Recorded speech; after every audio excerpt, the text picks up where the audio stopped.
first, live, local. This is Fox 12 Now. Hello, everyone. This is Fox 12 Now. Thanks for joining us. I'm Greg Nibbler. We are live streaming here at the Fox 12 Oregon newsroom. We're here every weekday. We start at 1 p.m. We go throughout the afternoon. We cover a wide range of topics. But right now, we're talking about something where I'm just going to guess if you work in an office, you've probably encountered somebody who's had the flu over these last few weeks. It is certainly going around, and that is why it's important to talk about the flu vaccine. To talk about all of this, joining us right now, we have Dr. Ann Toledo from Kaiser Permanente Northwest. And Doctor, thank you very much for being here.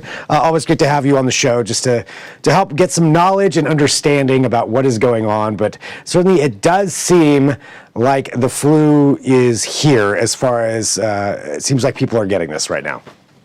Yes, absolutely. This is the time of year the Northwest starts to see flu rise. We've been officially in flu season for some time in the past few weeks, and already we're seeing around 5% of people coming through the hospitals already have the flu. In Oregon, Washington, what we often see and what we saw big time last year that you may remember is a big peak in cases in January and getting into the first part of the new year in February as well. Yeah, I remember because I got it myself right around then last year. And yeah, it is not fun. Not a fun thing to go through.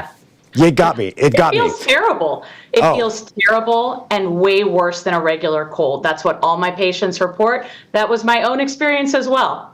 Yeah, when I had it last year, it was worse than when I had COVID. So definitely something important to be paying attention to for what's going on. So for this year, are you seeing it, affecting cases like as much as it was last year? Does it seem like we're going to get into a spike like we did last year around January or February? Great question. Conveniently, we have the other half of the planet to tell us how we think it's going to go. So in a lot of the time, we'll look at Australia in the Southern Hemisphere and how their season went before us. It is looking like it's likely to be similar to last year. Last year, something that happened is that we actually had two peaks. We thought we were out of it, and then it got worse again. And so something that I know we are hoping to talk about today is how can people do their best to thread the needle and not get this year? And I'd love to talk about that with you. Yeah, what are the best ways for people to try to avoid getting this all together? Yeah. Number one, unlike most colds, we have a vaccine that will help protect you from the flu. So you do not have to be as miserable as Greg was last year or me. And that vaccine is very effective. It's very safe. It is not too late. So if you're looking at this and saying, hey, the flu's already here, I don't think I'll be protected, the answer is absolutely go in. Bring your kids in, make sure they're vaccinated for their safety. It will take a few weeks for the vaccine to give you protection. And guess what? That's right in time for the new year when this might peak. Usually protection from a flu vaccine is going to last a few months. And so if you get it now, that should cover you for this season, and it is not too late. Please head in if you have not already. And so when you get the flu vaccine, will this take care of whatever, variants, whatever is going on out there, as far as this season? Yes. So the vaccine every season, the way the flu virus works, I often tell my patients, think of viruses like breeds of dogs. There's lots of them. We do our best to cover most of them. So every year the vaccine is going to have some versions of the virus that make it through. But this year is looking pretty good so far. So for children, around 70% effective. For adults, it is often a little less than that, but we're still seeing good effectiveness for this vaccine. And as you mentioned, it's not too late to get this, especially with those potential spikes coming.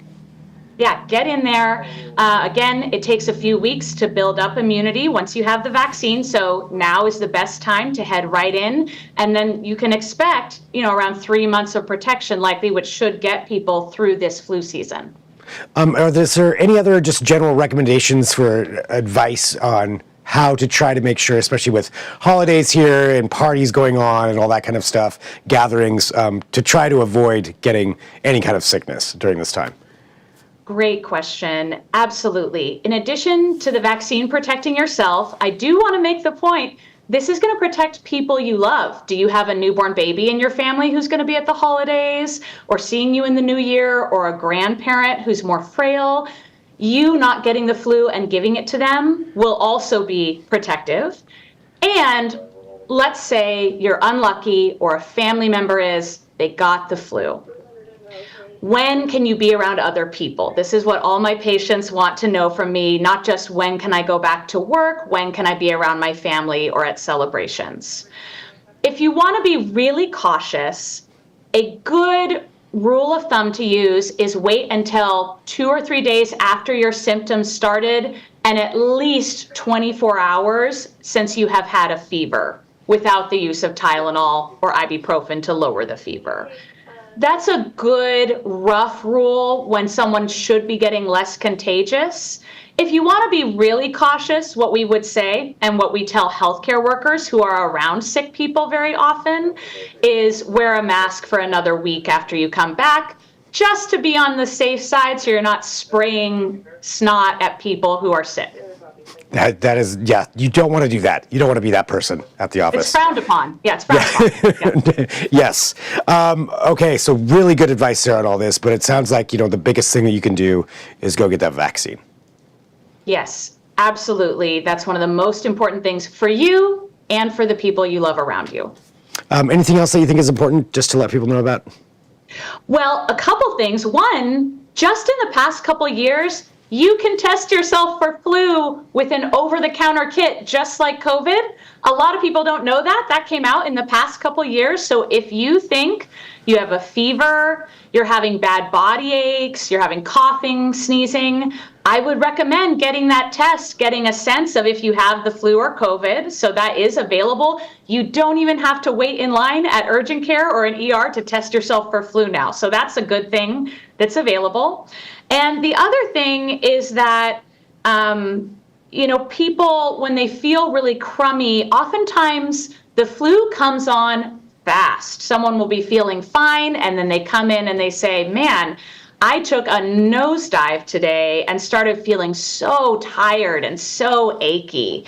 And they don't realize that if there's someone who can take ibuprofen or Tylenol, getting that on board sooner so that they feel better and stay well hydrated and take care of themselves, that's a good idea, so that you don't have to feel completely miserable. And, I have people come in all the time where they're 1 or 2 days in and they're having normal symptoms, but didn't know they could do some of these things to try to treat at home. And, they're telling me, I want to know I'm not dying, which, understandable. It feels terrible. Yeah. Oh, it does. So talking about that, if somebody does get it, so you mentioned Tylenol, staying hydrated, any other things that are just good advice to do should you have, unfortunately, already gotten the flu?